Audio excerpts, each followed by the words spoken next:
Hi, my dear children of CA Inter. Today, we are going to discuss something really very important and beneficial for you. और वो है क्या तुम्हारे जो case studies आते हैं एडवांस अकाउंट्स में और इंस्टीट्यूट टफ क्वेश्चंस दे के तुम्हारे मोरल को कर देता है down.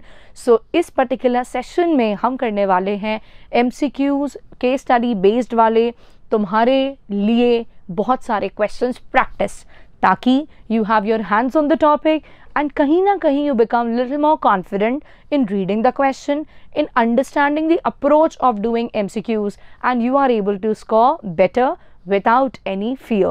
So without wasting any time, I am directly starting. And yes, ये important video अपने friends के साथ ज़रूर share कर देना, so that not just you but also your friend is able to get benefit and साथ में मिलके इंटर क्लियर करो और CA फाइनल के स्टूडेंट बन जाओ. So let me start. Okay ये एक कंपाइलेशन हमने तैयार किया है जो लेटेस्ट केस स्टडीज़ इंस्टीट्यूट ने दी हुई हैं through it's different issues, may be RTPs and MTPs and question papers and the other material that institute has issued. So we are going to do the things together. What I want from you is जब इन questions को करो so at least तुमने एक round अपना accounts को पढ़ा हुआ हो, ताकि तुम्हें कॉन्सेप्चुअल क्लैरिटी हो कि यार ऐसा क्यों होता है, ऐसा क्यों नहीं होता. मैं बीच बीच में तो वो चीज़ों को बोलती जाऊंगी, but you need to have that basic एक प्रॉपर बेस तुम्हारा तैयार हो, तभी वो चीज़ क्लिक करेगी. और नंबर 2, सिर्फ उसको ये नहीं करो कि मैम ने कह दिया और बस हो गया, टिक टिक लगा रहे हैं. You should have at least calculator with you and your pen, so that कहीं कुछ लिख के करना है कैलकुलेट तो वीडियो पॉज करो, उसको कैलकुलेट करो और उसके बाद देखो कि मैंने क्या आंसर बताया and what is the explanation for the same. So you should be involved in this video, और इसको वन साइडेड नहीं रहने देना कि बस मैं बोलती जा रही हूँ तुम सुनते जा रहे हो. नहीं, ये एक प्रैक्टिस के लिए है. तो तुम क्वेश्चन साथ में पढ़ के पॉज कर सकते हो, उसको सॉल्व कर सकते हो, and then you can see that how am I doing it. Okay चलो, so let's start with the first case study here. अगर ये तुमको PDF चाहिए हो तो कमेंट में यू कैन राइट PDF, तो the team is going to share the same with you, ताकि तुम्हें कंफर्टेबली जब भी रिवाइज करना हो तो ये PDF एक्सेस कर पाओ. Let's start. यहाँ पे आ रहा है XY limited agrees to construct a building on behalf of its client GH Limited on 1st April. Reading has to be really very well, क्योंकि उसी में हमारा सोल्यूशन कई बार बहुत अच्छे से रीड कर लो तो छुपा होता है, बहुत फटाफट आंसर्स आ जाते हैं. So reading is important. कह रहा है एक XY लिमिटेड है, उसने कंस्ट्रक्शन के लिए एक काम, उसका जो क्लाइंट है उसके लिए काम लिया है 1 अप्रैल 2021 को, और the expected completion time is 3 years. तो 3 सालों के अंदर ये कंप्लीट होने वाला है. XY limited incurred a cost of 30 lakh up to 31 March 2022 let's say. So ये साल स्टार्टिंग था, ये साल का एंडिंग है, और एक अप्रॉक्स 30 लाख रुपए का खर्चा हुआ है, और 3 साल कंप्लीशन टाइम है. It is expected that the additional cost of 90 lakh, आने वाले सालों में 90 लाख रुपए लगेगा. टोटल कॉन्ट्रैक्ट वैल्यू 112 लाख है एज ऑन 31 मार्च 2022, मतलब वही पहले साल के एंड में. XY लिमिटेड हैज़ बिलिंग कर दी for 42 lakh as per the agreement. Assume that the work is completed to the extent of 75% by the end of the second year. तो ये तो एंड ऑफ फर्स्ट ईयर है, but second year के and में जो काम कंप्लीट हो रहा है वो 75% है. आगे कुछ शायद पूछने वाली हूँ इसलिए उन्हें बता दिया. क्या निकालना है? Revenue to be recognise by XY limited for the year ended 31 March 2022. Involve होके समझो चीज़ों को. कह रहा है यहाँ पे रेवेन्यू कितना रिकॉग्नाइज किया जाए. तुम सभी जानते हो ये क्वेश्चन किसका है. This is from AS7. इसके अंदर हमारे पास रेवेन्यू रिकॉग्नाइज करने के लिए कई सारे तरीके होते हैं, जिसमें से एक होता है परसेंटेज ऑफ कंप्लीशन मेथड. तो यहाँ पे हम ये चेक करेंगे कि यार कितना हो चुका काम. देखिए आप, 30 लाख की कॉस्ट इनकर हो चुकी है, और अभी आगे जाके कितनी कॉस्ट और इनकर होनी है, 90. तो अगर मैं 30 + 90 करती हूँ डिनोमिनेटर में into 100, so we are able to get के यार अप्रॉक्स कितना परसेंट कॉस्ट इनकर हो गई है, which is coming out as 25%. अब आपके पास यहाँ पे आता है 112 का कहीं ना कहीं कॉन्ट्रैक्ट वैल्यू, तो आप उसका 25% निकालिए. तो 112 का 25% निकल के आता है 28. तो 28 लाख रुपए का आप अपना रेवेन्यू दिखा सकते हो. क्लियर है बात? सिंपल. आगे कह रहा है total expense to be recognise in year 1. कितना खर्चा दिखाया जाएगा. तो यार खर्चा तो यहाँ पे मैम 30 ही लाख है, 30 लाख का ही खर्चा है, तो मैम क्या 30 दिखा दे? नहीं, एक कॉन्सेप्ट आपने जिस भी टीचर से पढ़ा है तो उन्होंने आपको ये कॉन्सेप्ट बताया होगा प्रोविज़न क्रिएट करने का, it's a very very important concept. हम इसमें करते क्या हैं, हम देखते हैं यार हमारा ओवरऑल रेवेन्यू कितना होने वाला है, सो वो है 112, और हम चेक करते हैं हमारी कॉस्ट कितनी होने वाली है, 30 लग गई, 90 और लगना है, विच मीन्स 120। तो इससे समझ में क्या आना चाहिए कि कहीं ना कहीं 8 का हमें होने वाला है लॉस। कितने का लॉस? 8। और अभी चेक करो इस साल हो क्या रहा है, हम 28 का रेवेन्यू दिखाएंगे और 30 की हम अपनी कॉस्ट दिखाएंगे, तो 2 का जो लॉस है वो तो ऑलरेडी इस साल बुक हो ही रहा है, 2 का लॉस तो बुक हो ही रहा है। तो इसका मतलब फ्यूचर में होने वाला लॉस कितना है? 6 और है। कितना है फ्यूचर का और लॉस? 6। तो अब जो ये 6 लाख का लॉस और होना है, एंड चलो मैं 6 का फ्यूचर लॉस पकड़ूं और अभी का पकड़ लो तुम 30 लाख की कॉस्ट, तो कुल मिला के 36 लाख का आपको एक्सपेंस दिखाना रहेगा।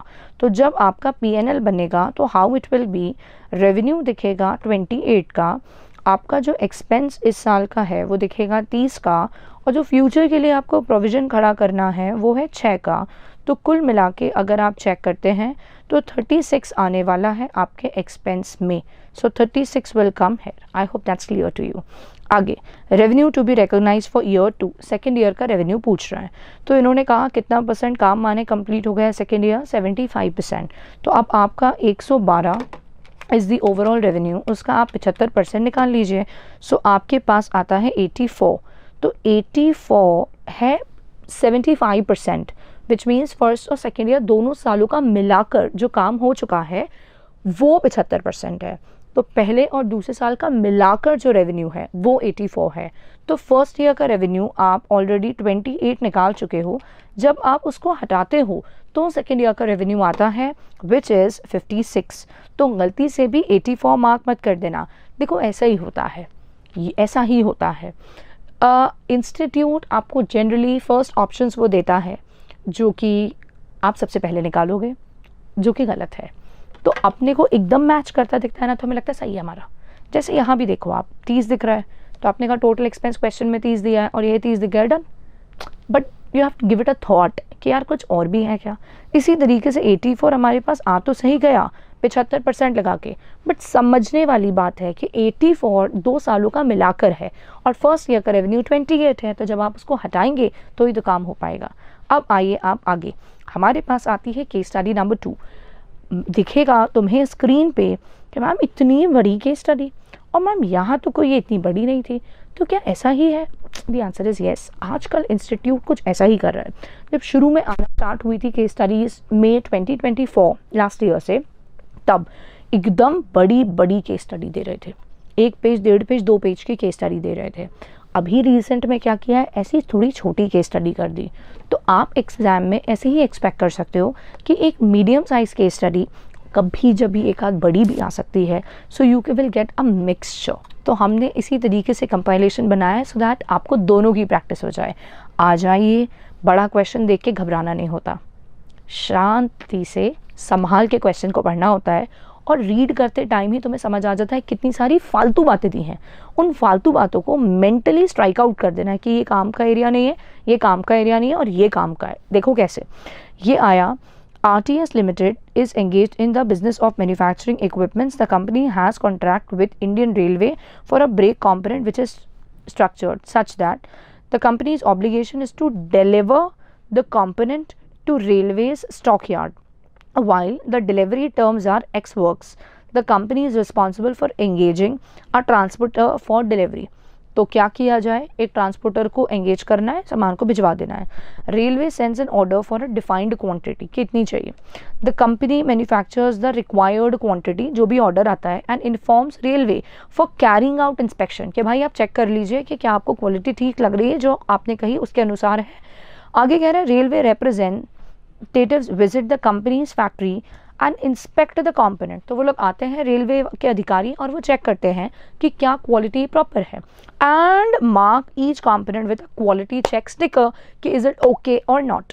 आगे कह रहे हैं goods once inspected by railways, एक बार रेलवे ने चेक कर लिया, are marked with a hologram sticker कि this is a final product which has to go. आगे कह रहे हैं to earn mark for delivery identification by customer when they are delivered to the customer's location, कि ये check हो गया था और आपके व्यक्ति ने आके इसको चेक कर लिया था. The company raises an invoice once the goods are dispatch, तो एक बार गुड्स डिस्पैच हो जाते हैं तो हम बिल जनरेट कर देते हैं. The management of RTS is under discussion with the auditors of the company in respect of accounting of a critical matter as regards its accounting with respect subsequent events, that is event occurring after reporting date. Okay, they have been checking as to which one of the following events after the reporting period would evidence condition that existed at the end of the reporting period. तो अपन वो पढ़ते हैं कि भाई what are the conditions that are existing on reporting period, subsequent कौन से हैं, तो वो बात कुछ यहाँ डिस्कस करेंगे. देखते हैं क्या पूछ रहे हैं. कह रहे हैं नेशनलाइजेशन और प्राइवेटाइजेशन ऑफ गवर्नमेंट अगर हो जाए तो क्या इसकी कोई कंडीशंस माना जाएगा एग्जिस्ट कर रही थी रिपोर्टिंग पीरियड पे, आउट ऑफ कोर्ट सेटलमेंट हो जाए, राइट इशू हो जाए, स्ट्राइक बाय वर्कफोर्स हो जाए, announcing a plan to discontinue an operation हो जाए.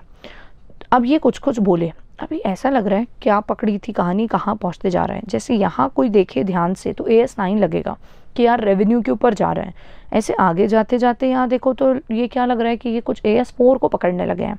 और आगे जाओ, the company has received a grant of 8 crore from government for setting a factory in the backward area. अब ये भाई AS12 पे आ गए. इस ग्रांट में से कंपनी ने 2 करोड़ रुपए उठा के डिविडेंड बांट दिया. ये क्या हरकत करी है. कंपनी ने को ऑल्सो रिसीव, ज़मीन मिली free of cost state government से, but it has not recorded in the books at all. मतलब जो ज़मीन मिली उसको रिकॉर्ड ही नहीं किया. अब कह रहे हैं RTS है subsidiary A Limited which is evaluating its production process wherein the normal waste is 5% of input. 5000 metric ton of input were put in the process. तो ये डाला था इतना 300 मेट्रिक टन का वेस्टेज हुआ. Cost per metric ton of input, जो material डाला वो खरीदा कितने का था, 1000 रुपये पर मेट्रिक टन.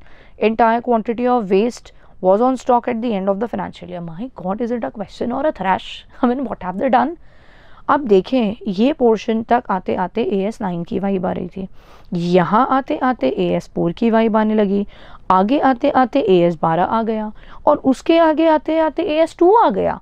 क्या इंस्टीट्यूट ऐसा करता है? The answer is yes. But ऐसा करने से the question becomes even more easier because वो 4 या 5 ही पार्ट्स पूछेंगे. अब जब 4 या 5 ही पूछेंगे तो वो छोटी छोटी चीज़ें ही पूछ रहे होते हैं और वो हम आराम से सही कर पाते हैं.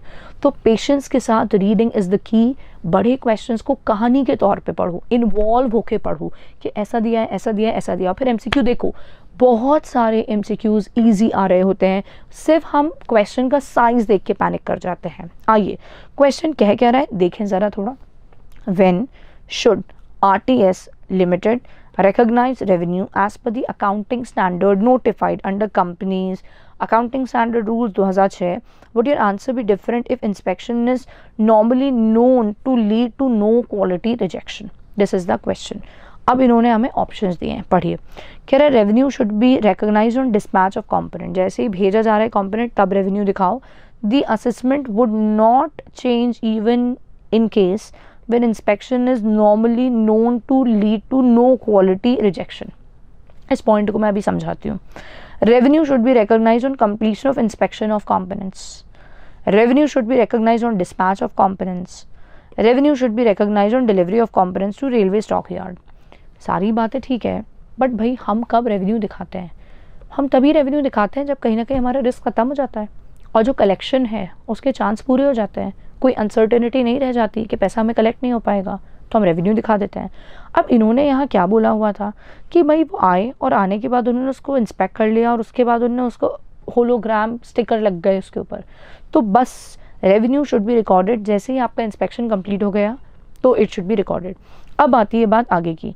The assessment would not change even in case where inspection is normally known to lead to no quality rejection. What does this point mean?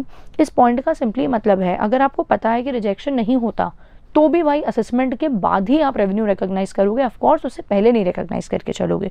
So the answer would be B. Simple question है, ऐसे multiple question AS9 के करे हुए हैं class में. कह रहे हैं in respect of A Limited state with reference to accounting standard, what would be the value of inventory to be recorded in the books of accounts? So they are asking you the value of inventory. तो अब इन्होंने specifically सिर्फ इतने part पे question पूछ लिया है। तो आप ये देखिए 5000 मीट्रिक टन का आपका सामान था, 300 वेस्ट हुआ, हर एक कितने का था 1000। तो आपको कैलकुलेशन तो मुझे लगता है आता ही होगा। 5000 मीट्रिक टन इनटू करा आपने 1000, तो आपके पास आपका ओवरऑल खर्चा निकल के आ गया है, हाँ या ना। अब इसमें से अगर आप समझें तो इसको हम डिवाइड करते हैं किससे, नॉर्मल लॉस जो हो जाता है उसकी क्वांटिटी माइनस करने के बाद। तो 5000 minus what is the normal loss की quantity, what's the normal loss की क्वांटिटी 5%। तो 5% आपने निकाल लिया, 250 आ जाएगा, तो ये माइनस हो जाएगा। तो डिवाइड करके you will get your rate कि भाई 50 lakh divided by 4750 which is coming out as 1052.63 something like this. Okay, अब जो ये रेट आ रहा है तो क्वेश्चन में क्या बोला है, कितना सामान बचा है, the entire quantity of waste was on stock, ठीक है। अब अपन ओवरऑल सामान की वैल्यू निकाल लें ज़रा। तो आपका जो 5000 माइनस 300 कर दो, तो जो अच्छा सामान बना है वो बना है 4700 का। तो 4700 इंटू ये आप रेट कर दीजिए, तो आपके पास आएगा इंटू दिस रेट, तो आपके पास आएगा 4947368 something like this. So this is the value of the stock that's remaining, value of inventory.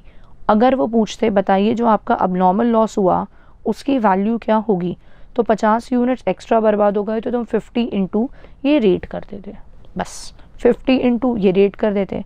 अब उन्होंने पूछा वैल्यू ऑफ इन्वेंट्री बताओ, तो मतलब जो स्टॉक बचा हुआ है तो यही बचा है 4700 इंटू रेट कर दो and this is what you get.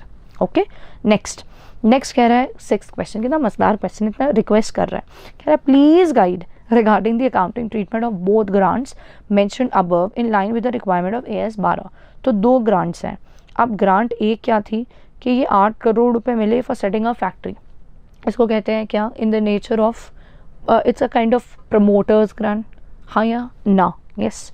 और दूसरा जो मिला वो तो आपका क्या मिल रहा है, एक तरीके से you can say in kind मिल रहा है आपको, नॉन कैश है, नॉन मॉनेटरी है। तो कह रहे हैं distribution of dividend is correct, absolutely wrong it is, distribution of dividend is incorrect, looks right.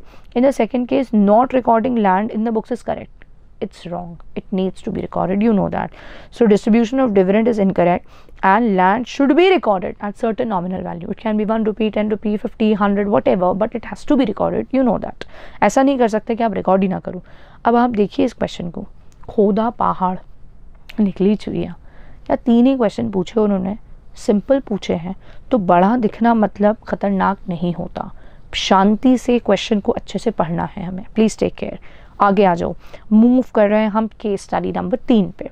Mass limited is manufacturing enterprises, Mass Limited is a manufacturing enterprise which is starting a new manufacturing plant at X Village. It has commenced construction of plant on 1st April 2023 and has incurred following expenses. क्या खर्चा हुआ है पढ़ेंगे। कह रहे हैं land, it has acquired land for installing plant, land 50 lakh का है, 35 लाख का मटेरियल लिया, लेबर का खर्चा आया for developing the plant, company ने 10 लाख इनकर किए, हेड ऑफिस में इनकर हुए हैं न्यू दिल्ली, विच इंक्लूड्स वहाँ पे जो ऑफिस है उसका रेंट और एम्प्लॉई और maintenance whatever. Company borrowed 25 lakh for construction work of plant, borrow कर लिया 25 लाख 12% पर एनम के रेट पे। Director finance of the company incurred travelling in meeting expenses amounting to 5 lakh. तो ये जो डायरेक्टर फाइनेंस है इनका ट्रैवलिंग हुआ, कुछ मीटिंग हुई, 5 लाख का खर्चा आया ताकि लोन अरेंज हो पाए। कह रहा है 1 नवंबर 2023 को the construction of the plant were interrupted. 1 अप्रैल का कंस्ट्रक्शन स्टार्ट हुआ था और 1 नवंबर पे आके इंटरप्ट हो गया। As the local people along with the activist have raised issues related to environmental impact. वो कह रहे हैं कि नहीं जो यहाँ कंस्ट्रक्शन कर रहे हैं इससे इन्वायरमेंट को हानि होगी, इशू होगा, प्रॉब्लम होगा, डैमेज होगा। तो कह रहे हैं due to this agitation the construction activity came to stand still for 3 months। कह रहे हैं 3 महीने रुक गया काम। With the help of government and NGO the agitation was over by February। मेरा मन करा गिनती तो लगाऊं, इन्होंने 3 कह दिया लेकिन लेट मी काउंट। 1 नवंबर को रुका, तो नवंबर, दिसंबर, जैन और फेब, तो 4 महीने रुका। तो ये 3 महीने क्यों दिया है आई ऑल्सो डोंट नो क्यों दिया है 3 महीने, 4 महीने काम रुका, बिकॉज कह रहे हैं कि सरकार के साथ रिज्यूम तो 28 फेब के बाद हुआ है काम, सो ये 4 महीने रुका है। सो आप 4 महीने लेके ही सॉल्व करेंगे, 3 को साइड लाइन करें, और कभी एग्जाम में भी हो जाए तो भाई काउंटिंग तो अपन सही करके चले। कह रहे हैं आगे, however to balance the impact of environment, government has ordered the company to install certain devices for which the company has to incur 6 lakh in March। तो 6 लाख रुपए का खर्चा हो रहा है, आपको करना पड़ेगा। कब हो रहा है? ईयर एंड में, मार्च 2024, और उससे आपका जो ये डैमेज हो रहा था एनवायरनमेंट को, ये रिड्यूस हो जाएगा। रेट ऑफ डिप्रिसिएशन 10% है based on the above information. अब क्या करना है, क्वेश्चन पढ़ के अंदाज़ा हो जाना चाहिए कि भाई ये हमारे AS16 बोरोइंग कॉस्ट से कुछ क्वेश्चन निकल के आ रहा है। कह रहे हैं which of the following expenses can not be included in cost of plant. क्या नहीं कर सकते इंक्लूड? लैंड, तो लैंड पे जा रहा है, प्लांट तो इट्स पार्ट ऑफ इट। फिर कह रहे हैं मटीरियल और लेबर ऑफ कोर्स लेंगे, हेड ऑफिस एक्सपेंस कतई नहीं लेंगे, nowhere it's related. Head office पे जो खर्चा हो रहा है वो how is it related to plant? Nowhere, so it will not be taken. Borrowing cost it will be taken, you know that. आगे, how much amount of borrowing cost can be capitalise with plant, this is the question coming now. How much borrowing cost can be capitalise with the plant, we need to be little careful. देखिए साहब, 25 लाख रुपए बोरो करें, और यहाँ आपको खर्चा ऐसे मोटे मोटे तौर पे आप देखें तो आपको हेड ऑफिस तो हटाओ, ये देखो तो कुछ बड़ा बड़ा खर्चा दिखना चाहिए। आप 35 लाख का तो मटेरियल और एम्प्लॉई है, 50 का ये 85 लग गए, और लोन कितने का लिया हुआ है? 25। तो मतलब तय बात है, पूरा का पूरा कंस्ट्रक्शन में यूज़ हो रहा है। अब इस पे 12% का रेट है। अब ये लोन लिया कब है? तो मैम ये लोन लिया है 1 अप्रैल को, और ये ईयर एंड कब हो रहा है? मार्च में हो रहा है, तो साल तो पूरा है। बट एक कॉन्सेप्ट पढ़ा जाता है, और वो कॉन्सेप्ट क्या पढ़ा जाता है कि सीज हो जाता है, या तो आप बेहतर वर्ड बोलूँ मैं, होल्ड करना पड़ता है, आपको पॉज करना पड़ता है अगर बीच में कोई भी ऐसा इंटरप्शन आ जाए तो। यू नो दैट, अगर कोई भी ऐसा इंटरप्शन आ जाए तो we need to pause the capitalisation की प्रोसेस। वंस वो इंटरप्शन हट जाता है तो then again the capitalisation begins. तो हम निकालेंगे 25 लाख पे व्हाट परसेंट? 25 लाख पे 12%, और भाई 4 महीने तो इंटरप्शन ही रहा, तो आप लेंगे 8 महीने और निकालें कि भाई कितना निकल रहा है अमाउंट हमारा। How much amount we are getting? So we are getting 2 lakh. So 2 lakh is the interest or the borrowing cost which will be capitalized to plant. Okay? चलिए, the total cost of plant will be, कितनी total cost ली जाएगी? तो आपके पास यहाँ कितने रुपए land में लग चुके हैं मैम? 50 लाख। टोटल करते जाना। उसके बाद 35 लाख रुपए का मटेरियल पड़ गया, परफेक्ट। फिर जो हेड ऑफिस का खर्चा है वो तो लिया नहीं जाएगा। फिर हम आगे आ रहे हैं, ये गए लोन लेने। ये कैसी बात है, लोन लेने जा रहे हैं, अब उसके लिए फ़्लाइट का टिकट वो क्यों हम प्लांट की कॉस्ट में ऐड करेंगे? So there is no sense. उसके बाद आगे जा रहे हैं हम, तो हमारे पास क्या निकल के आ रहा है? 6 लाख रुपए हमारे फर्दर लगे हैं। किसके अंदर 6 लाख लग रहे हैं? वो जो इंस्टॉल करिए डिवाइस, और 2 लाख हमारे क्या है? बोरोइंग कॉस्ट कैपिटलाइज हो रही है। तो टोटल कितना हुआ तुम्हारा? 93 borrowing cost will be taken. और वो जो प्लांट के अंदर आप डिवाइस लगा रहे हो, जिससे कि कहीं ना कहीं ये जो है डिवाइस जो आप इंस्टॉल करो, that will be taken, so that's part of plant only. So the answer is 93 lakh. Okay, आगे पढ़ो। कह रहे हैं the amount of depreciation will be, now that's a very beautiful point. Amount of depreciation will be, मेरा बच्चा the depreciation would be nil. The question arises why? The answer is, आप पूरा question अगर अच्छे से पढ़े हैं तो कहीं पे भी ये नहीं लिखा कि the plant is ready. So plant is not ready yet. तो जब तक प्लांट रेडी नहीं होगा तो डेप्रीसिएशन थोड़ी ना स्टार्ट होता। Depreciation begins only once the plant is ready, तो फिर उस डेट से क्या होता है? डेप्रीसिएशन लगना स्टार्ट होता है। सो देयरफॉर कोई डेप्रीसिएशन नहीं लगेगा। Please remain very clear with the concept part. Okay, तो इस पॉइंट पे आके हमारा केस स्टडी नंबर 3 होता है कंप्लीट। आ जाओ आगे, नेक्स्ट क्वेश्चन पे मूव कर रहे हैं। Looks like question of cash flow statement. कह रहे हैं Beloved Finance Limited is a financial enterprise which is in the business of lending loan to small businesses. Okay, इनका काम ही लोन बांटने का है और उसके ऊपर इंटरेस्ट इनकम होती है। ड्यूरिंग द ईयर कंपनी ने 50 करोड़ रुपए लेंड किए और उस पर 1.5 करोड़ का इंटरेस्ट कमाया। कंपनी के पास कुछ सरप्लस फंड्स थे और उन्होंने उसको उठा के इन्वेस्ट कर दिया इन फिक्स डिपॉजिट बैंक के साथ, और उसके ऊपर इंटरेस्ट कमाया 20 लाख का। Company also acquired a gold loan, loan लिया 10 करोड़ का, and the company provided interest free loan 15 crore का टू इट्स सब्सिडरी, तो लोन अपनी सब्सिडरी को दे दिया है। Company paid income tax 75 lakh का। अब जानकारी ये सारी है और अपने को आंसर करने हैं question. In the cash flow statement as per AS3 the interest income 1.5 crore, पहले पॉइंट पे क्वेश्चन है, earned on this will be disclose under. अब आप सोचिए, क्या लोन देना और उस पर इंटरेस्ट कमाना इनकी प्रिंसिपल एक्टिविटी है, इनकी मेन एक्टिविटी है, इनकी प्रिंसिपल रेवेन्यू जनरेटिंग एक्टिविटी है? The answer is yes. So yes therefore it will come in operating. तो ये आपकी cash flow from operating activity में आना ही है, सिंपल ईजी। आगे कह रहा है in the cash flow statement the interest income of lakhs earned, वो फिगर थोड़ा मिसिंग हो गया मुझे लग रहा है, fix deposit with bank will come in. तो अब आप ये बताइए कि ये तो है ही ना फाइनेंशियल एंटरप्राइज, तो लोन देना, इंटरेस्ट कमाना, ऐसे ही कहीं जमा करना इन्वेस्ट और उस पर इंटरेस्ट कमाना, ये तो इनके बिजनेस का मेन पार्ट ही है। तो कह रहे हैं इन्होंने कहीं FD में इन्वेस्ट कर दिया और ये जो भी इस पर इंटरेस्ट इनको मिला, क्या होगा इसका? It is again part of operating activity, it's again part of operating activity. Next, in as per AS3 amount paid for acquiring gold loan will come in. अब आप लोन अरेंज कर रहे हो, बांट नहीं रहे, अरेंज कर रहे हो, किसके अंदर जाने वाला है? पढ़िए आप। Amount paid for acquiring gold loan, just a minute, getting back to this. Company acquired a gold loan unit for 10 crore during the year, and the company gold loan unit, so it's not that they have taken gold loan, it's a gold loan unit, मतलब an office, a setup, a branch, that kind. कितने लगाए उसमें? 10 करोड़ रुपए लगाए। तो ये क्या किया है? इन्वेस्ट किया है। So it's an investing activity, it's an investing activity, opening more branches in this and that, like that. कह रहे हैं आगे एक्सपैंड कर रहे हो आप एक तरीके से। इन the cash flow statement AS3 total income tax 75 lakh paid during the year, किस में जाएगा? ऑपरेटिंग। इनकम टैक्स जो आप पे करते हो अपने बिजनेस ऑपरेशंस पे, that goes in operating activity, ठीक है। सो एक और क्वेश्चन है, छोटा केस है लेकिन क्वेश्चन आता है। Is any specific disclosure required to be made in relation to interest-free loan of 15 crores provided to its wholly owned subsidiary? If yes, as per which accounting standard? So the answer is yes, बिल्कुल yes, क्योंकि ये आपकी revenue generating activity है, दूसरों को आप loan बांटते हो और आपने अपनी सब्सिडियरी को दे दिया और उससे लोन नहीं ले रहा है, तो कहीं ना कहीं आपके रेवेन्यू पे उससे इम्पैक्ट पड़ रहा है। तो कह रहे हैं येस, डिस्क्लोजर तो आपको करना पड़ेगा, बट AS3 नहीं कहता है ऐसा करने को, AS18 कहता है ऐसे करने को रिलेटेड पार्टी डिस्क्लोजर्स में।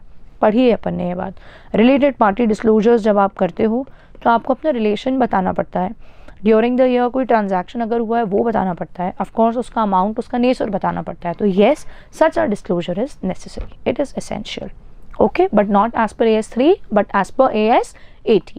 ऑल राइट, सो देखते देखते कहाँ पहुँच गए हम? We are on case study number 5। Case study number 5, case study number 5 तुम्हारे सामने है। मैं एक काम करूँ, मैं एक काम करती हूँ, मैं केस स्टडी नंबर 5 तुम्हारे सामने ऐसे मैंने स्क्रीन पे ओपन कर दिया है, इसका तुम स्क्रीनशॉट लोगे। आई होप तुमने ले लिया स्क्रीनशॉट, और ये पार्ट है ऑप्शंस, इसका स्क्रीनशॉट लोगे। And what you have to do is you have to solve and send the answer in the comment में तुम इसका आंसर डालो, और इसी से रिलेटेड मैं एक और नेक्स्ट पार्ट बनाती हूँ, तो वहाँ मैं आंसर डिस्कस करूँगी। And out of all the comments हम कुछ रैंडमली पिकअप करेंगे कि कौन बच्चे आर द विनर्स। सो मैं नेक्स्ट जो पर्टिकुलर वीडियो रहेगा उसमें I am going to speak कि किसके आंसर सही है, who are the winners who are able to get the right answer, ठीक है। तो ये क्वेश्चन तुम्हें करना है, बाय बैक का क्वेश्चन है, not a very difficult question, try it out and check it out कि आंसर तुम्हारा सही आ रहा है या नहीं आ रहा, ओके। तो नेक्स्ट वीडियो में मैं इसका आंसर करूँगी रिवील तुम्हें। नेक्स्ट आ रहे हैं हम केस स्टडी नंबर 6 के ऊपर। Let us begin. The question is Seas Limited, the company is in the business of tours and travels. It sells holiday packages to the customers. Okay, ये holiday package देते हैं। The company negotiates upfront with the airlines for specified number of seats in flight. Upfront मतलब orders आने से पहले ही flight से deal करके रखते हैं कि हम आपके इतनी seats we will be needing, तो पहले से बुक कर लेते हैं. The company agrees to buy a specific number of tickets and pay for those tickets regardless of whether it is able to resell all of those packages और not. कई बार नहीं आता उनके पास ऑर्डर, तो भी एयरलाइंस बुक कर लेते हैं एडवांस में. The rate paid by the company for each ticket purchase is negotiated, कि क्या रेट में हम आपको देंगे. फिर से पढ़ो. The rate paid by the company for each ticket purchase is negotiated, कि हम आपको इतना पे करेंगे for one ticket to airlines and agreed in advance. शुरुआत में ही डिसाइड हो जाता है कि इतने रुपए हम आपको देंगे एक उसके. Company also assist the customers in resolving complaints with the service provided by airlines. तो ऐसा है कि जब फ्लाइट से कस्टमर जाता है, वहाँ कोई प्रॉब्लम अराइज होती है, कस्टमर्स को कोई भी अनईजीनेस फील होती है, उसको भी सॉल्व करने का काम इन्हीं का है, सीज लिमिटेड का, बिकॉज अल्टीमेटली वो ही तो टूर पे भेज रहे हैं ना, तो दे आर आंसरेबल. कह रहे हैं however each airline is responsible for fulfilling the obligation associated with the ticket, including remedies to a customer for dissatisfaction with the service. तो ऑफ कोर्स एयरलाइंस वालों की जिम्मेदारी है, बट उनकी जिम्मेदारी किसके प्रति है? इनके. और कस्टमर को अगर कोई परेशानी हो, कुछ हुई, तो वो भी इनसे ही बोलेगा. So they are like an intermediary, है ना. ऐसे ही होता है टूर्स एंड ट्रैवल्स वाले, अलग अलग जगहों की फ़्लाइट्स हैं, अलग अलग फ़्लाइट की कंपनीज हैं, उनके साथ उन्होंने क्या करके रखा है, एक कोलैब करके रखा है और बोला हुआ है कि भाई मैं इतने टिकट आपसे ले रहा हूँ, इतना आपसे, इतने आपसे, इतने आपसे, कल को मेरा कस्टमर इस पर बैठ के जाएगा. बट अगर उसको कोई भी सर्विस है तो वो आपको देनी है, एयरलाइंस वालों को. और अगर वो चिड़ाता है, गुस्सा होता है कुछ, तो वो हमें बताएगा and we'll again talk to airlines वाले, what is it happening, please give them proper service, something like this. आगे पढ़ो. बतौलेबाजी तो ठीक है, हमें क्या करना है, अकाउंट्स का पेपर है हमारा. तो the company bought a forward contract, okay, for 3 months, okay, for $1 lakh on 1st March. Fine, perfect. आगे कह रहा है एट कितने पे खरीदा, दिस रेट 83.10, और तब एक्सचेंज रेट था 83.02. तो exchange rate is 83.02 and we are buying it for 83.10. But ऐसा करना पड़ता है ना कई बार, to protect our self for the purpose of hedging, कहीं ना कहीं अपने आप को प्रोटेक्ट करने के लिए, क्योंकि कल को हमें लग रहा होता है रेट और बढ़ जाएगा, तो वी फिक्स. आगे 31st March 2024 को year and, when the company close it's books the rate was 83.15. देखिए अब रेट कितना बढ़ गया. अब खरीदते तो 83.15 का पड़ता, और हमने पहले से कितने रेट पे हेज कर लिया, 83.10. 1st April को company decided for a premature settlement of the contract due to some exceptional circumstances. तो किसी वजह से उनको इसको क्या करना पड़ रहा है, इसी डेट पे ब्रेक करना है, 1st April को ही. 3 महीने का किया था कॉन्ट्रैक्ट, लेकिन 1st April को ही, तो उनको जो ये पैसा है इतना मिल जाएगा, मतलब इतने पे खरीद पाएंगे ये. The company is evaluating below mentioned schemes. अब यहाँ तक तो कोई AS नहीं था, कुछ बकरबाजी चल रही थी बेसिकली. यहाँ देखा तो AS 11 पिक्चर में आया. आगे पढ़ो. The company is evaluating below mentioned schemes, introduction of formal retirement gratuity scheme bye an employer in place of ad hoc ex gratia payment to employees on retirement. Ad hoc मतलब lump sum कुछ एक approx amount उठाया दे दिया, वो ना करते हुए एक प्रॉपर स्कीम लाना चाह रहे हैं. Wow. Management decided to pay pension to employees who have retired after completing 5 years of service in the organization. Such employees will get pension of 20,000 per month. Okay. Earlier there was no such scheme. Great. पहले कोई scheme नहीं थी और अब देंगे 20,000 रुपये per month अगर 5 साल के ऊपर काम करके रिटायर हो रहे हो तो. ये अलग बात आ गई. ये अलग आ गई. यहाँ देखें तो आप एम्प्लॉय बेनिफिट्स पे जा चुके हैं लोग. Now they are talking about employ benefits. Okay. Cees limited has a subsidiary, मुबारक हो, जिसका नाम है आदि लिमिटेड. तो ये कंपनी है सीज लिमिटेड, इनकी सब्सिडियरी है ADI या Adi whatever they call it limited, which is in the business of construction, having turnover of 200 crore, मुबारक हो. Cees and Adi limited hold 9% and ये होल्ड कर रहे हैं 23% इन एन एसोसिएट कंपनी. लो साहब, अब कोई एक और कंपनी है, ये 9% और ये 23%, दोनों को मिला के देखो तो 32% इज दी होल्डिंग. अब क्या, जिस कंपनी का नाम क्या है, associate limited, Assoc limited. Both C limited and Adi limited prepare consolidated financial statements as per accounting standard notified under companies act. अब आप ये देखिए, ये AS 11 आया, ये एम्प्लॉय बेनिफिट आया, यहाँ कहीं ना कहीं आप देखें तो कंसोलिडेशन विथ एसोसिएट की बात आ रही है। अब हमसे क्या चाहते हैं? What would be the basis of revenue recognition for Seas Limited as per the requirements of accounting standard? What would be the basis of revenue recognition? Oh, so ये जो बात चल रही थी तो revenue recognition, तो हमारा बिजनेस है, हम कस्टमर से पैसे लेते हैं, तो हम पैसे फ़्लाइट के भी लेते हैं और हम पैसे खाने के भी लेते हैं और हम होटल के भी लेते हैं, हम ट्रांसपोर्टेशन के भी लेते हैं, वॉट एवर। और फिर हमने 10 लोग रखे हुए हैं, एयरलाइंस वालों को हम उनके पैसे देते होंगे, और बस वाले होंगे तो उनको देते होंगे, और होटल वाले हैं तो उनको देते होंगे। तो जब हम अपना रेवेन्यू रिकॉग्नाइज करेंगे तो should we book it on gross basis और नेट बेसिस? ग्रॉस का मतलब होता है जो टोटल पैसा मिला कस्टमर से वो दिखाएं, उसके अगेंस्ट खर्चे दिखाएं, और नेट बेसिस का मतलब होता है जो मिला उसमें से जो खर्चा है वो माइनस करो और जो नेट बचा वो दिखाओ। So the answer is we always show on gross basis कि टोटल ये मिला एंड देन हम as expense debit side book करते जाएंगे। So the answer would be it will come on gross basis and not on net basis. Next, please suggest accounting treatment of forward contract for the year ending 31 March. Okay, year end हो रहा है, हम इसको क्या treat करेंगे? इसका देखो बात, हम दो चीज़ें पढ़ते हैं, यहाँ हम फ़ायदा करना चाह रहे हैं स्पेक्यूलेशन, या हम हेज करना चाह रहे हैं मतलब अपने आप को प्रोटेक्ट। तो ये प्रोटेक्ट करने का केस चल रहा था जिसके अंदर हमने इतने रेट के ऊपर ख़रीदा जबकि मार्केट में रेट इतना चल रहा है और ईयर एंड के ऊपर ये रेट चल रहा है। चलिए, कह रहा है mark to market of contract will be recorded on 31 March. मतलब जो मार्केट का रेट है 83.15 हम उस पर वैल्यू कर देंगे। दूसरा, mark to market of contract will be computed on 31st March and only if there is loss it will be recorded during the year। सिर्फ लॉस है तो दिखाएंगे। No accounting will be done। Premium on contract will be amortized over life of the contract। मेरा बच्चा, हम यहाँ gain नहीं करने बैठे कि हम फ़ायदे करने बैठे बोले अरे हमने तो 83.1 पे ख़रीद लिया, मार्केट में तो 83.15 मिल रहा है, हमारा तो 0.05 का फ़ायदा होगा। हम हेज कर रहे हैं प्रोटेक्ट। तो हमारा ये रेट था, इतने पे ख़रीदा, हमारी जो कॉस्ट निकल के आई 0.08 हर एक के ऊपर, दिस इज़ आर कॉस्ट। जितना भी ड्यूरेशन है ओवर दैट पीरियड हम उसको क्या कर देते हैं? अमोर्टाइज।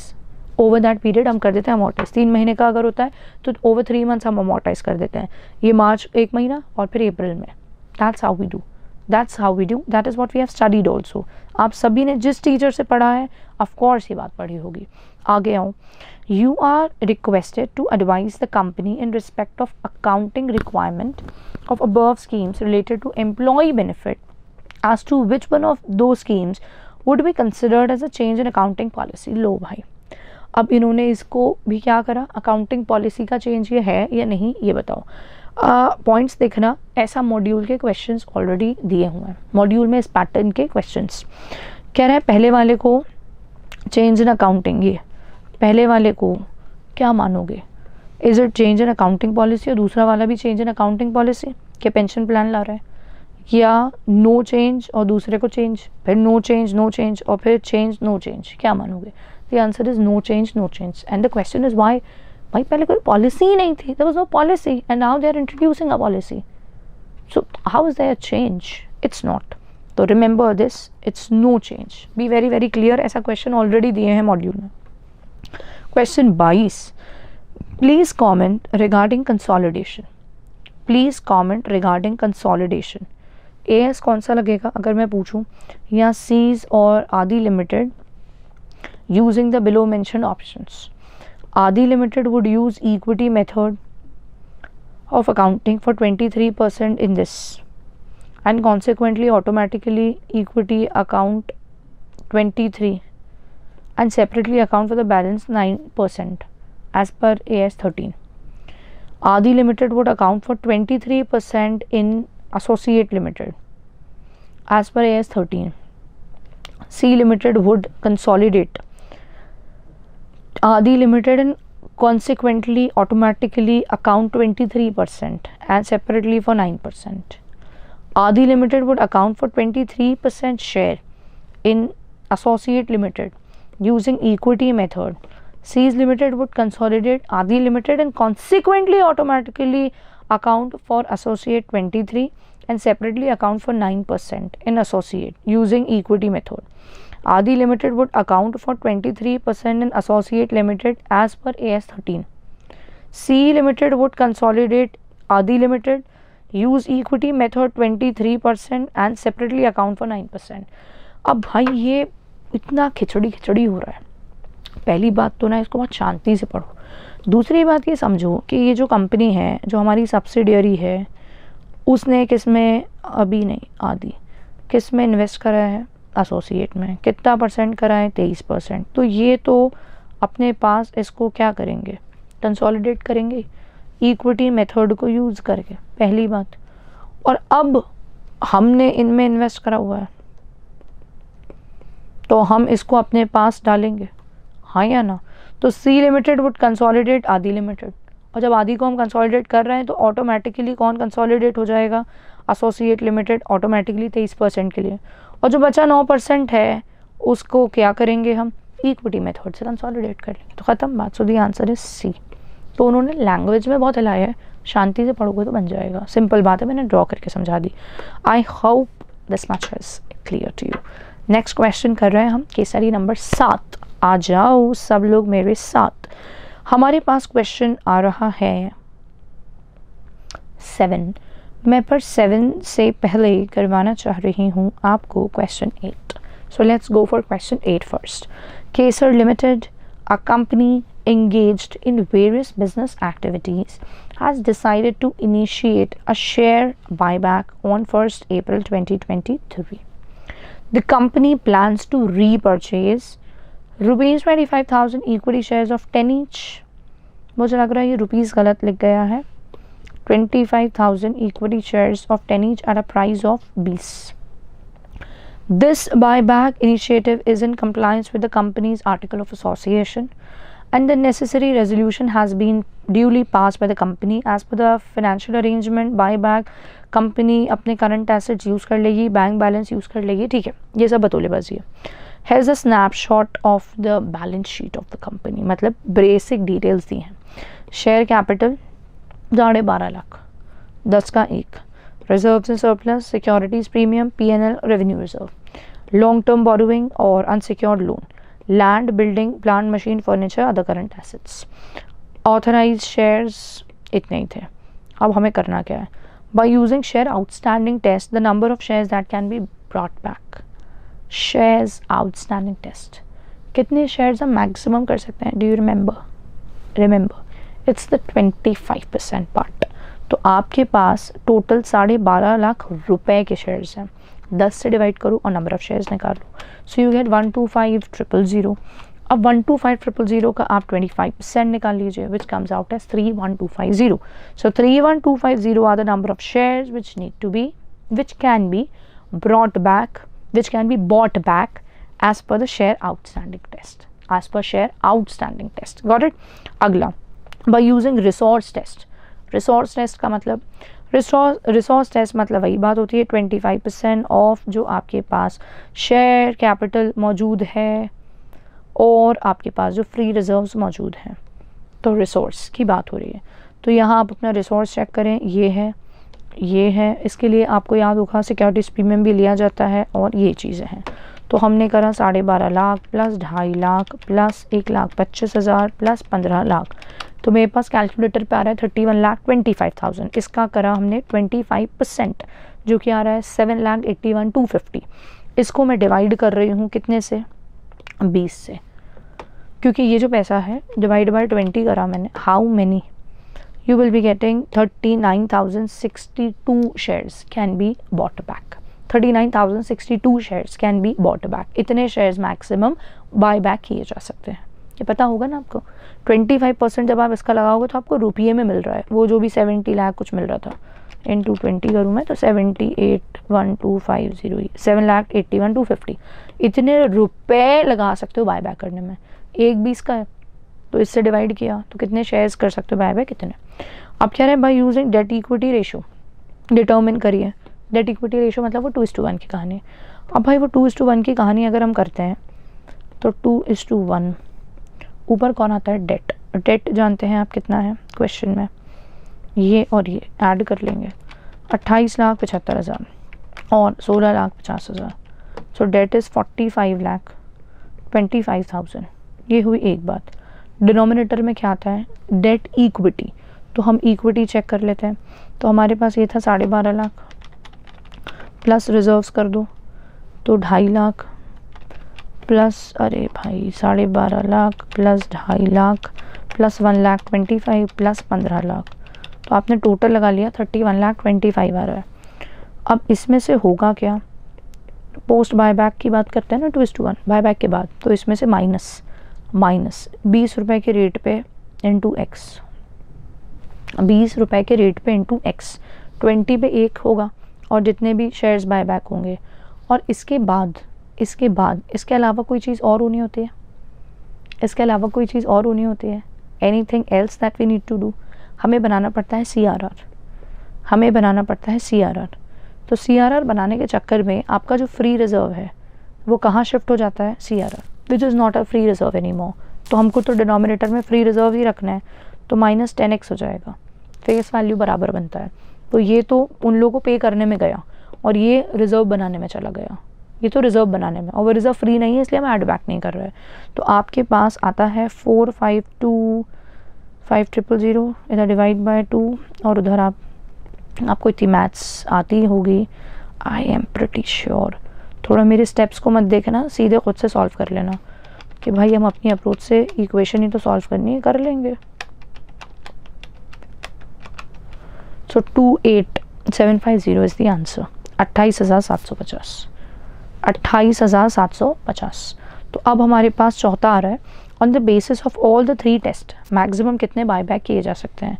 तो भाई इसके हिसाब से 31,250, इसके हिसाब से 39,62, इसके हिसाब से 29,750, तो लीस्ट ऑफ ऑल ही कर सकते हैं ना, तो 28,750 बायबैक हो सकते हैं, 28,750 बायबैक हो सकते हैं। I hope that's very very clear to you. Ma'am buyback पे से आ सकता है क्वेश्चन, आराम से आ सकता है। So you can get a question of like 10 marks के आसपास डिस्क्रिप्टिव पार्ट में, और ऐसे MCQ भी दे सकता है। सो 2-2 नंबर में दे दे 8 मार्क्स का, 5 पार्ट्स दे दे, कुछ एक आध इसमें थ्योरी क्वेश्चन पूछ ले, सेक्शन नंबर पे पूछ ले, क्या यूज़ कर सकते हैं क्या नहीं यूज़ कर सकते, रूल्स के ऊपर कोई एक आध थ्योरी क्वेश्चन डाल दें, 5 पार्ट्स दे दे। So very much possible, very much possible. ठीक है, तो अब हमारे पास इतने क्वेश्चंस के बाद मैं चाह रही हूँ एक हम क्वेश्चन और कर लेते हैं इस पर्टिकुलर वीडियो के अंदर, और फिर नेक्स्ट वीडियो के अंदर we will be doing even more questions together. Okay, अब तो आता है अपने पास ये question, Suman limited is in the business of manufacturing electronic equipments and selling these in various outlets. Great. It provides installation service for the equipment sold and also provide free 1-year warranty on all the products sold. तो ये electronic equipments बेचते हैं plus install भी करा के देते हैं और 1 साल की वारंटी देते हैं। Beach resorts are leading resorts in the city. उन्होंने 5 एयर कंडीशनर ख़रीदे हैं सुमन लिमिटेड से। सुमन लिमिटेड ने इनको बेचा है 45,000 ईच पे, विच इंक्लूड्स इंस्टॉलेशन फ़ीस, 1,000 रुपये की उसमें इंस्टॉलेशन फ़ीस जुड़ी हुई है। तो मतलब इंस्टॉल करना is a kind of service that we are giving, वो 1,000 है, और 45,000 का AC है, उसमें से 1,000 ही है, तो 44 बचता है। आगे देखो, company also offers 1 year warranty. Company also offered 500 रुपये ट्रेड डिस्काउंट।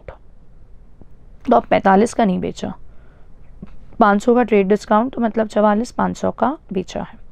बीच रिजॉर्ट्स प्लेस्ड ऑर्डर 15 मार्च को and made payment on 20 March. AC को डिलीवर कर दिया 27 मार्च और इंस्टॉलेशन हुआ 5 अप्रैल। तो अब आप जो डेट्स दी हैं उनसे ऑब्जर्व अगर करो तो कहीं ना कहीं रेवेन्यू रिकग्निशन, AS 9 पे क्वेश्चन है, how much revenue should be recognise by the company on 31 March. अब बच्चे 2 बातें हो रही हैं, ऑब्जर्व करो। बात नंबर 1 तो हम गुड्स दे रहे हैं, सामान बेच रहे हैं, दूसरा इंस्टॉल कर रहे हैं तो हम सर्विस दे रहे हैं। गुड्स हमारे कौन सी डेट को जा चुके हैं, 27 मार्च को जा चुके हैं, पेमेंट भी हो चुका, तो इसका मतलब अनसर्टेनिटी पैसा लेने की कुछ है नहीं, और हमारा सामान भी कहीं ना कहीं क्या हो चुका है, जा चुका, सो ओनरशिप भी ट्रांसफ़र हो गई है। तो डेफिनेटली 31 मार्च को गुड्स के रिस्पेक्ट पे तो हमको रेवेन्यू रिकॉर्ड करना चाहिए। बट इंस्टॉलेशन क्योंकि 5 अप्रैल को हुआ है, तो इसका मतलब 31 मार्च तक नहीं सर्विस दी है, तो भाई वो तो बाद में ही जाएगा, तो वो इस साल की रेवेन्यू का पार्ट नहीं बनना चाहिए।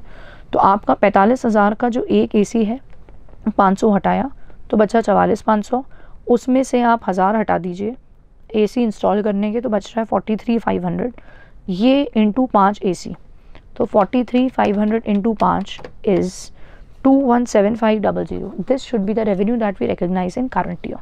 आई होप यू गॉट इट. आगे how much revenue should be recognise, अगले साल की बात कर रहे हैं, तो भाई 1001 का है इंटू 5, तो 5000 जाएगा नेक्स्ट ईयर के PNL में. What will be the accounting treatment for trade discount. हमने ये बात पढ़ी हुई है AS9 में कि ट्रेड डिस्काउंट को आप माइनस कर देते हो, नेट आउट कर देते हो. So trade discount are deducted in determining the revenue. They are deducted in determining the revenue. So the answer is B. ठीक है. सो इतने क्वेश्चंस हमने इस पर्टिकुलर लेक्चर में डिस्कस कर लिए, वीडियो में डिस्कस कर लिए. अगर तुम्हें लगता है that it was useful, I would love to read your comments, and if you need more such questions then write it in the comment, and definitely I would record more video for the same. और questions की तुम्हारी practice हो जाएगी ऐसे ही. तो इकट्ठा भी हो रहा है, सारे चैप्टर्स एक साथ आ रहे हैं, तो कहीं ना कहीं क्या होता है, जब एक एक चैप्टर पढ़ते हैं तो ठीक होता है, जब इकट्ठा आता है तो परेशानी होती है. तो कहीं ना कहीं वो भी चीज़ तुम फेस कर पाओगे. प्लस रीडिंग मुझे लगता है वो तुम्हें समझ आएगा, how the things are to be read very quickly, but also in an engaging manner, कि आप उसको स्टोरी फॉर्म में रीड करो, इन्वॉल्व होके, हर एक लाइन का मतलब समझ के. And all the big case studies are not difficult, they are still easy, they can still be done easily. ठीक है. So do share this video with your friends also, and if you want more such questions, so do let me know in the comment. I will make more videos for you. Take care of yourself. Bye bye. All the best.